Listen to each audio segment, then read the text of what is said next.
The phone rang 71 times. I didn't answer. I was standing barefoot on marble that never remembered my weight. Lake Geneva was glassed over, pale and indifferent. The kind of calm that only exists when nothing can touch you anymore.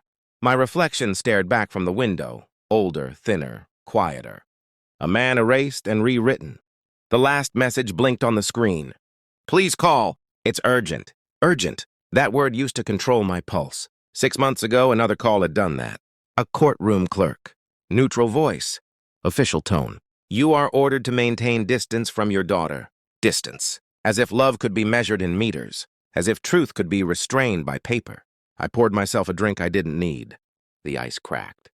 A small sound, too loud in the silence. My hands were steady. They had learned discipline the hard way. The photo notification arrived before the next call. A forwarded image. My villa, taken from the terrace. Sunlight spilling across stone and water and order. I smiled for the first time in months. Not because I was happy, because I understood. The past had finally caught up to the present, and it was choking. It began with a scream. You are a criminal! My daughter's voice, raw, unfiltered, weaponized. She stood in my doorway, shaking. A document clenched in her fist like a verdict she couldn't wait to deliver. Behind her, my partner watched. Silent, helpful, concerned. That was the first lesson. The enemy never looks like the enemy. They look like support. The allegations were clean. Too clean. Financial misconduct. Abuse of authority. A narrative stitched together with precision. My pension frozen. Accounts locked. My name dragged through the same institutions I had protected for decades. Police don't fall like that by accident. I tried to speak. My daughter didn't let me. I don't know who you are anymore. That hurt more than the charges. The restraining order came 3 days later. She filed it herself. My signature was already forged on half the evidence. My partner held my arm while the officers escorted me out. Let's not make this harder, he whispered. I remember thinking, how gentle a knife can feel when it slides in slow. I disappeared the right way. No protests, no public breakdowns, no desperate calls. People confuse silence with guilt. I let them.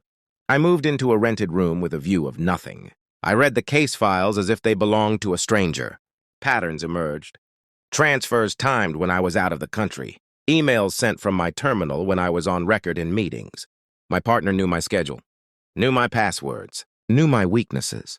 I ordered records, old ones, buried ones. I watched his behavior through the eyes I used to reserve for criminals, micro-expressions, financial leaks, a second phone he never turned off. Then I noticed her, my daughter-in-law, always present, always listening, always pushing distance between me and my daughter with carefully chosen concern. She's fragile right now. Fragile people are easy to aim. I traced money through shell accounts, followed favors owed, discovered a quiet alliance, my partner's ambition, her resentment, my absence.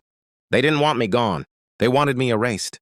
So I waited, and watched, and documented everything. The truth arrived in a brown envelope.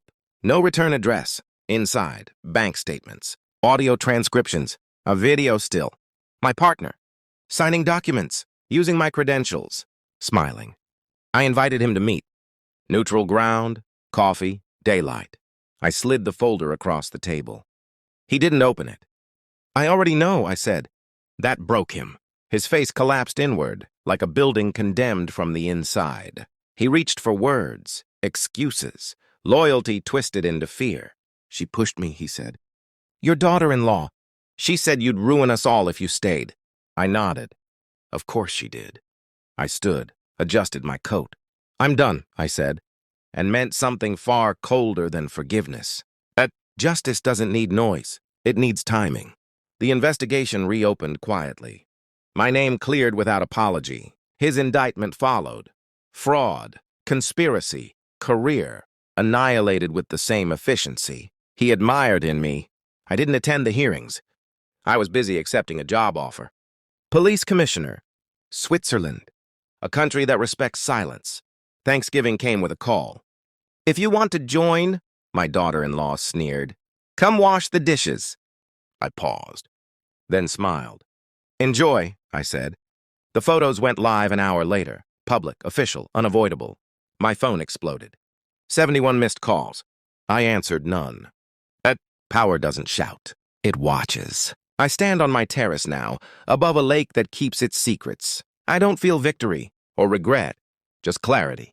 My daughter will learn the truth in her own time, or she won't. It no longer controls me. Some people think revenge is destruction. They're wrong. Revenge is letting the truth breathe and walking away while it suffocates them. I set the phone face down. And finally, I am free.